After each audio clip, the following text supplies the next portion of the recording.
प्रश्न क्रमांक 37 नंबरचा आहे. स्टार्ट करून घेऊया. रिप्लेस करून घ्यायचा आहे. एडिटिंग ग्रुप मध्ये आहे. रिप्लेस ऑप्शन क्लिक करून घ्या. फाइंड व्हॉट मध्ये टाइप करून घ्यायचं आहे.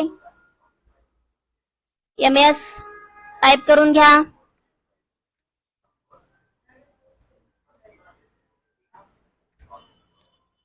फाइंड नेक्स्ट करून घ्या. रिप्लेस विथ मध्ये टाइप करून घ्यायचं आहे. मिसेस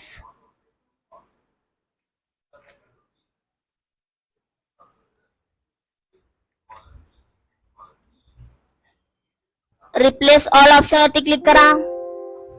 ओके करून घ्या. क्लोज करून घ्या. आपल्या उत्तरला सबमिट करून घेऊया. उत्तर बरोबर येईल.